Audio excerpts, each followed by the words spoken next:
izingane sezikuhlupha isikhathi eside.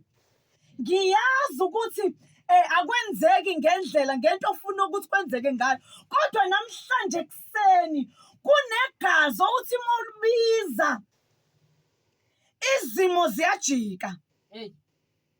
Linqamula izibopho, lihlelemba amagebhugebhu. Uma uthembela kulo, ubambelela kulo, lisusa ukucindezelwa, lisusa ungaphumeleli, lisusa idawuthi kumuntu, libuyisela ubusha bomuntu omncane, limbuyisele. Ngikhuluma ngegazi likaJesu. Kodwa inkinga la ikhona ukuthi alisebenzi kumuntu ongamthathile uJesu njengenkosi nomsindisi. Mengabe ufuna ukubona izinto zenzeka, uNkulunkulu ukunika iprivilege yokuthi uthathe lo Jesu njengenkosi nomsindisi empilweni yakho. Ingane yakwazi yini ukuthola ama benefits kababuwayo engcebo mengabe ingazani naye? Kahle umuntu wesilisa mengabe behlangana nomuntu wesifazane, into eyenza ukuthi kuproveke ngoba igazi linamandla, igazi linepower. Igazi sathengwa ngegazi, igazi likaJesu liyi-current, liyimali lasithenga ngesikhathi sobunzima. Kwi-Old Testament kuthiwa abantu babenza izindlela zokubuyela kuNkulunkulu. uNkulunkulu ngathi ngiyambona eme ngeenyawo ethi kodwa ngingenze njani ukubuyisela umuntu endleleni yakhe. Izinto ezazenziwa kwi-Old Testament kwakuyizinto ezimfishane eziphelayo. Kwase kuvela uJesu njengenkosi nomsindisi. Mekuvela uJesu sesiphila kwi-grace, siphila kumusa. Nawo umusa ekseni osatholakala, nawo umusa ekseni osakwazi ukungena kuwona. Nali gate eliwuJesu elisavuliwe.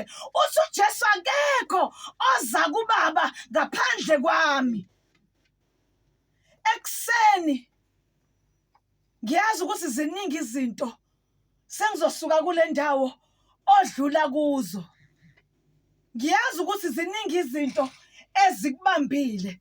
Ngiyazi ukuthi emakhaya anizwani, kodwa ekseni uma ufuna ukubona leli gama likusebenzela, kufanele ulithathe njengenkosi nomsindisi uJesu.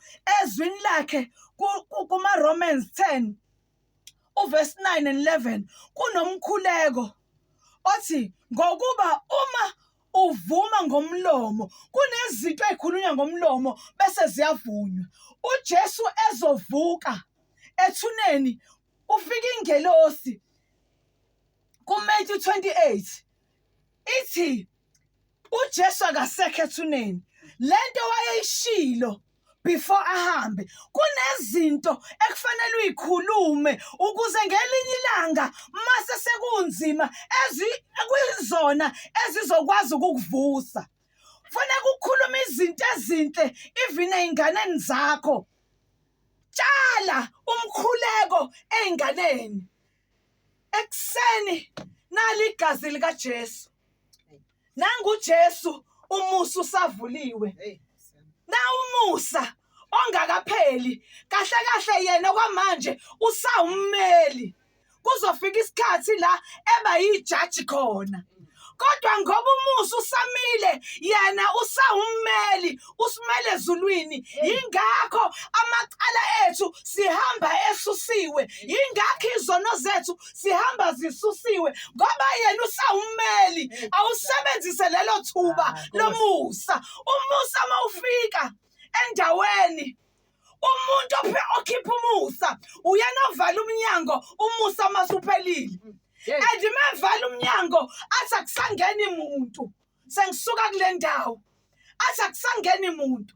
lalela na umusa wegazi lika Jesu sesithandaza baba egameni lika Jesu Kristu waseNazaretha sicela ungadlali ngalomusa osinika wona ezwini lakho sicela ungasuka emseni wakho uNkulunkulu oyingcwele mongase usuke kithi singaba yini singazizwa singembethe singabona izwe uNkulunkulu oyingcwele ekseni na umusa osinika wona ezwini lakho uthi igazi lakho lona esingena ngalo kwicovenant enguwe ekseni thatha udumo wena wedwa siyalibabaza igama lakho sithi lihle njalo limile egameni lika Jesu Kristu amen. Amen. Asibonge kakhulu.